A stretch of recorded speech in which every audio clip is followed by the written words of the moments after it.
June 7th, 2024. List. Page 70.2 OT available. 0002. Out of list. Home button. नमस्ते recording club. मैं RC Sandeep हाजिर हूँ आज the story of recording club part 311 लेकर के।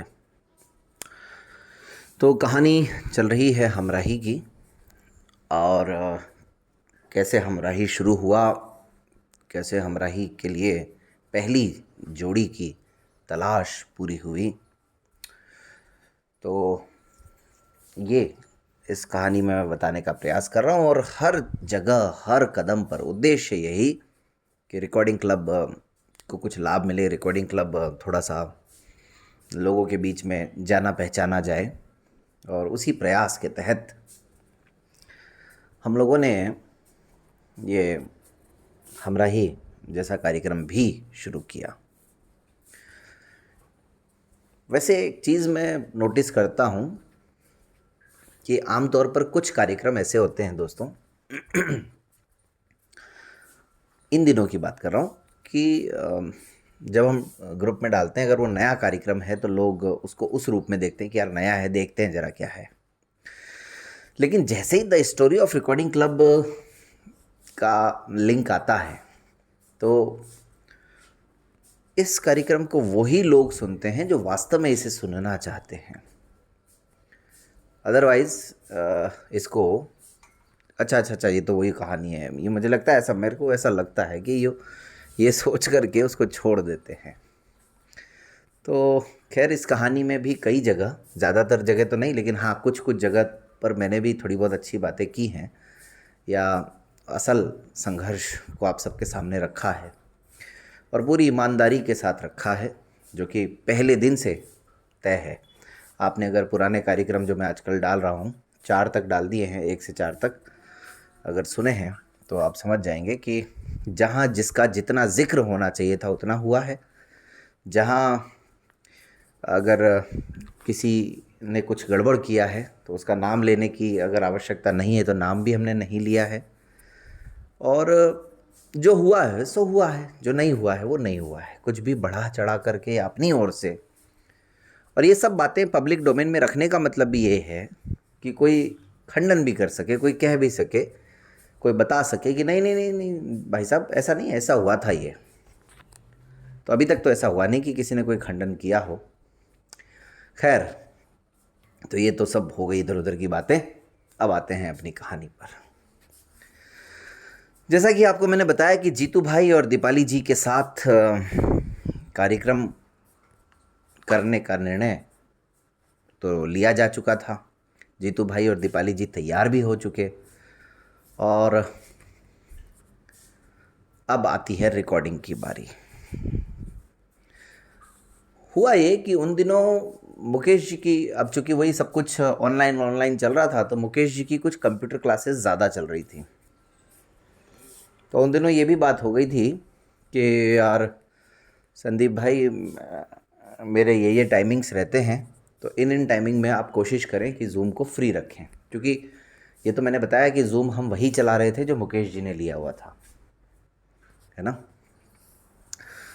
तो मैंने कहा यार जैन साहब ये तो मुश्किल है। उन्होंने कहा नहीं तो फिर मेरी क्लासेस डिस्टर्ब होंगी। मैंने कहा हाँ ये बात भी सही है, क्लास भी डिस्टर्ब नहीं होनी चाहिए। तो हुआ ये कि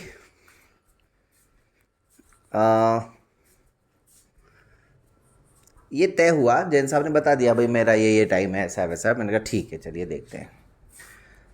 लेकिन मुझे ये लगा यार कि अगर मुझे रेडियो कार्यक्रम करना है दोस्तों, तो मुझे जूम पर नहीं डिपेंडेंट रहना पड़ेगा, मुझे तो अपने गेस्ट पर डिपेंडेंट रहना है, सामने वाले पर, जो हमारा मेहमान है उस पर डिपेंड रहना पड़ेगा ना।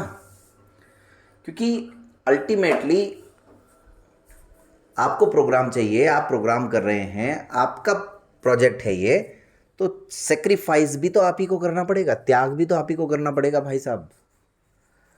जो रेडियो में आने वाला, प्रोग्राम में आने वाला व्यक्ति है, वो तो यही देखेगा ना यार कि हाँ भाई मैं इस टाइम पे फ्री हूँ, तो इस टाइम पे मैं आ सकता हूँ। तो ऐसे ही फिर मैंने सोचा कि अब क्या किया जाए।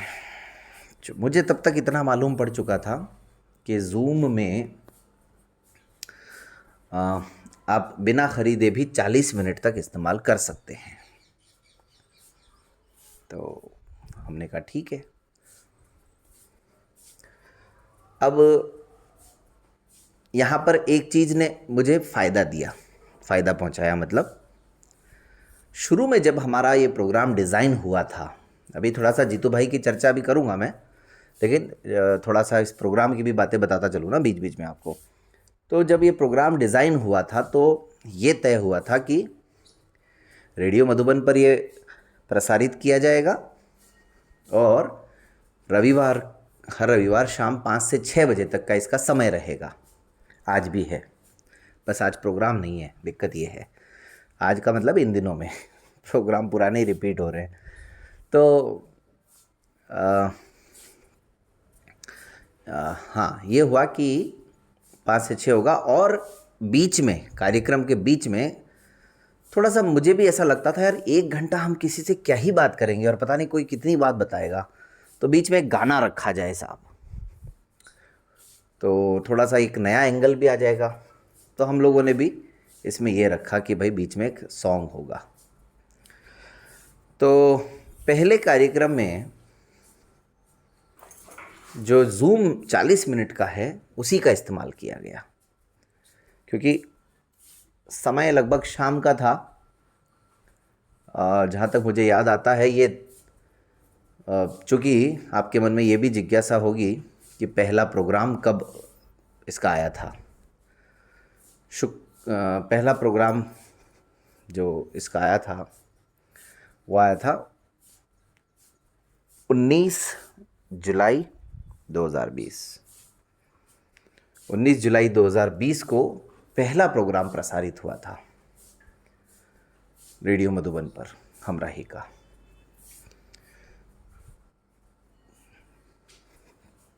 तो हुआ ये कि 40 मिनट का ज़ूम यूज़ करते हैं फ्री वाला, क्योंकि रात का टाइम था रिकॉर्डिंग का हमारा। 8 से लगभग 9 बजे 10 बजे के बीच में रिकॉर्डिंग हुई थी, जितना मुझे याद आता है।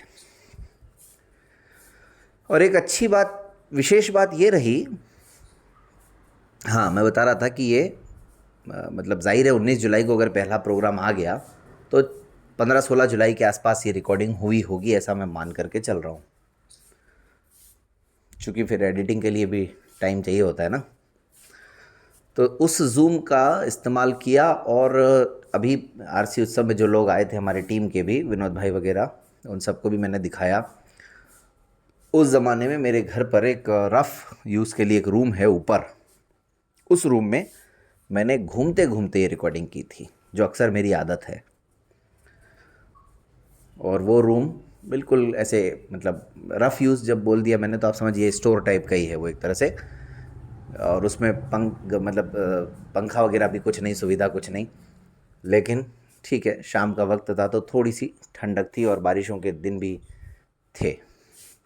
नीचे मुझे उस समय अंदाज़ा नहीं था कि कितना शोर होगा या नहीं होगा, जो भी है। तो फिर इस प्रोग्राम में जब हम रिकॉर्डिंग कर रहे थे तो 40 मिनट से ज़्यादा का था हमारा प्रोग्राम। तो ये पहला ही प्रोग्राम ऐसा था जिसे मुझे 2 बार रिकॉर्ड करना पड़ा। अब यहाँ पर फ़ायदा क्या हुआ कि बीच में गाना बजाना है, तो 2 भाग इस तरीके से बनाए हमने, रिकॉर्ड किए कि दोनों पार्ट भी आ जाए, बीच में एक सॉन्ग भी आ जाए, तो कुल मिलाकर के पूरा एक प्रोग्राम 1 घंटे का तैयार हो जाए और प्रोमो भी उसमें ऐड हो जाए। तो ऐसे करके ये पहली रिकॉर्डिंग जीतू भाई के साथ संपन्न हुई। मुझे तो कुछ भी अंदाज़ा था नहीं मेरी ओर से कि रिकॉर्डिंग कैसी रही, क्या रही, लेकिन आप लोग चाहे तो जाकर के सुन सकते हैं रिकॉर्डिंग क्लब यूट्यूब चैनल पर, जिन्होंने नहीं सुना है, वैसे तो सुना होगा। अब बात आती है कि ये रिकॉर्डिंग क्लब यूट्यूब चैनल पर तो प्रोग्राम नहीं आता था शुरू से, बिल्कुल नहीं आता था। शुरू में यही सोचा गया था दोस्तों कि इसको हम ऑडियो के रूप में ही व्हाट्सएप पर शेयर करेंगे। पता नहीं क्यों दिमाग में ये था कि यार यूट्यूब पर कितने ही लोग सुनेंगे। अच्छा, ये एक मन में ये भी रहता है, जैसे अब the story of recording club को लेकर के होता है, यार इतनी मेहनत करने के बाद भी इतने ही लोग सुनते हैं ये वो। तो ये डर था कि पता नहीं यार इस कार्यक्रम को भी ज़्यादा लोग सुनेंगे नहीं सुनेंगे। पता चला जो सामने वाला प्रोग्राम देने वाला व्यक्ति, उसको भी ये लगेगा कि ये भी एक युक्ति थी मानो, कि उसको भी ये लगेगा अरे यार छोड़, 10-20 लोग ही सुन रहे हैं, क्या मतलब है। व्हाट्सएप पे शेयर करने से तो हम ये तो कह सकते हैं कम से कम कि भैया अनगिनत लोगों ने शेयर किया, इसका तो कोई पता लगाने का पैमाना भी नहीं है, कोई तरीका भी नहीं है। तो ये सोच करके एक डर की वजह से जब वो प्रोग्राम मेरे पास बन करके आया, तो उसको व्हाट्सएप ग्रुपों में हमने एक ऑडियो के रूप में ही शेयर किया। जीतू भाई के साथ जो बातचीत हुई Sign up Google Cloud Powerful Data Analytics. Act वो button. Home button. Select sign up Google Cloud Powerful Data. Records button. बड़ी शानदार रही। June 7th, 2024. List. Page 70.2 OT available. 1058 out of list. Home button. जैसा कि मेरा अनुमान था, जो चयन का एक मापदंड था, उसके अनुसार भी जीतू जी ने और दीपाली जी ने बहुत ही बेबाकी के साथ अपनी बातें रखी। और ख़ासकर जब कार्यक्रम के दूसरे हिस्से में उन्होंने अब उनके विवाह के दौरान घटित परिस्थितियों का जिक्र किया, तब जाकर के मुझे अपने आप पर भी ये विश्वास हुआ, कॉन्फिडेंस आया कि हाँ, यही तो है इस कार्यक्रम का उद्देश्य। अब वो क्या हुआ था, क्या परिस्थितियाँ थी, तो आप जब कार्यक्रम सुनेंगे तो आप खुद ही समझ जाएंगे। 1000 से ज़्यादा लोग इस कार्यक्रम को सुन चुके हैं यूट्यूब पर। लेकिन कहानी वही है कि पहला कार्यक्रम यूट्यूब पर नहीं आया था। तो वो तो मैं आगे बताऊंगा कि कब आया और कैसे आया, क्या हुआ। तो जो दीपाली जी हैं, वो मतलब शुरू में थोड़ा सा मुझे लग रहा था कि पता नहीं वो कुछ उनको हिचकिचाहट है, लेकिन बाद में धीरे धीरे उनकी भी हिचकिचाहट दूर हो गई थी। और मुझे भी ये समझ नहीं आता था दोस्तों कि मैं सवाल पूछूं क्या, क्योंकि कोई आरजे तो मैं था नहीं, या कोई ट्रेनिंग भी ली नहीं थी। लेकिन मेरे दिमाग में बस इतना ही था कि यूँ लगना चाहिए कि यार 3 लोग बैठ करके बात कर रहे हैं आपस में, जब कोई सुने तो उसको यही फील आना चाहिए। ये भी नहीं लगना चाहिए कि कोई घूम रहा है, ये भी नहीं लगना चाहिए कि कोई बहुत बड़ा हाई फाई स्टूडियो में काम हो रहा है। जितना हो सके उतना नेचुरल रहना चाहिए। तो बातें भी मुझे लगता है नेचुरल किस्म की हों तो ज़्यादा अच्छा है। आज मैं उस प्रोग्राम को भी कुछ दिन पहले सुन रहा था, 2-3 दिन पहले। मैंने कहा चेक करते हैं ज़रा, तो मुझे खुद पर भी आश्चर्य हो रहा था कि मैंने शुरू में ही जो प्रश्न पूछा दीपाली जी से, बड़ा अजीब सा प्रश्न पूछा मेरे को। आज लगता है मतलब कि आपकी दिनचर्या कैसी रहती है आजकल। और उससे भी ज़्यादा मज़ेदार ये बात है कि जिस तरह से सवाल मैंने पूछा, जितनी सरलता के साथ, उतनी ही सरलता के साथ उन्होंने जवाब भी दिया कि दिनचर्या क्या रहती है। पूरी दिनचर्या भी उन्होंने बताई। तो एक ये बस मस्ती वाली बात है जो आपके साथ साझा कर रहा हूँ। बाकी कार्यक्रम अपने आप में बड़ा ये शानदार था, और बहुत ही जटिल प्रश्न भी इसमें उठाए गए थे, खासकर जाति को लेकर के क्या माहौल रहता है। अभी मेरे स्टाफ में एक किस्सा हुआ कुछ दिन पहले। मेरा स्कूल जाना हुआ था शनिवार को ही, तो एक मेरे स्टाफ में एक हैं एलडीसी, उनके हस्बैंड आए हुए थे उस दिन। तो उन्होंने बताया कि एक मीना कम्युनिटी में हमारे हैं मिलने वाले, जो हमारे मामा जी लगते हैं दूर के। तो फिर थोड़ा परिचय निकाला तो नाम निकल करके आ गया सामने कि हाँ अच्छा वो है। तो वो बता रहे थे उनकी शादी का किस्सा। उन्होंने इंटरकास्ट मैरिज की, यानी किसी और जाति में शादी की। वो ख़ुद तो टोटली ब्लाइंड हैं, जो सर हैं वो अब रेलवे में जॉब कर रहे हैं आजकल, और उनकी वाइफ किसी और कम्युनिटी से हैं। तो उन्होंने कहा कि भाई समाज सारा विरोध में, जब वो शादी कर रहे थे तब। ये बात होगी लगभग आप समझिए अभी 24 चल रहा है, 20 एक साल पुरानी बात होगी मेरे ख्याल से, जब हम लोग शायद 12th कर रहे थे या कॉलेज वालेज में थे, पता नहीं, तब की बात होगी कुल मिला के। तो समाज सारा विरोध में जब वो अपने गांव गए, तो जयपुर के आसपास के कहीं के वो थे, तो शादी तो करनी थी। समाज ने भाई बैठा लिया, सवाल जवाब शुरू, सबकी बातें उन्होंने सुनी, और उसके बाद एक ही बात कही, ठीक है मैंने जिससे प्यार किया मैं उससे शादी नहीं करने को तैयार हूँ, ठीक है, लेकिन क्या आप समाज की कोई लड़की ला सकते हैं मैं जिसके साथ मैं विवाह कर सकूं? सारा समाज बिल्कुल चुप, कोई जवाब नहीं किसी के पास। तो ये परिस्थितियां होती हैं कई बार। लेकिन हम लोग अब जबकि विवाह का काम भी करते हैं, तो अक्सर लोगों को समझाते हैं कि भाई परिवार समाज एक हद तक ठीक है, मतलब छोड़ना नहीं है कुछ भी, लेकिन कम से कम हमें हमारी ज़रूरतों को, हमारे लिए क्या बेहतर है वो सोचना ज़्यादा ज़रूरी है। तो जीतू भाई ने भी इसी तरह की बातें और जो भी परिस्थितियां उनके साथ रही वो बड़ी ही बेबाकी के साथ रखी इस कार्यक्रम में। और फिर इसका जब ऑडियो शेयर हुआ दोस्तों, तो फिर एक तरह से लगा कि धूम मच गई। मतलब बहुत ही बेहतरीन तरीके से इसको लोगों ने सुना और ये शानदार तरीके से शेयर किया गया सब जगह। और तब तक भी कोई ऐसा वो नहीं था मन में विचार कि इसको YouTube पे डालना है, लेकिन फिर भी पहला कार्यक्रम तो हो गया जीतू भाई के साथ। सवाल आप लोगों के लिए छोड़े जाता हूं कि दूसरा कार्यक्रम किसके साथ हुआ। जवाब अगले कार्यक्रम तक दीजिएगा। अगला कार्यक्रम 10-12 घंटे के अंदर अंदर आ ही जाएगा।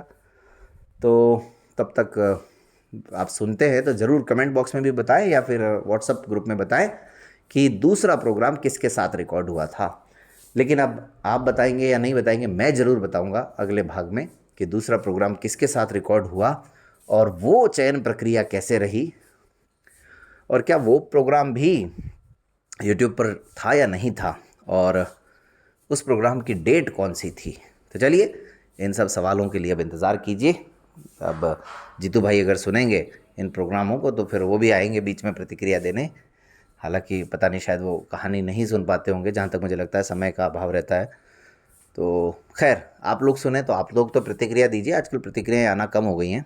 चलिए दोस्तों, मिलते हैं फिर किसी और मैसेज में। That's all. Link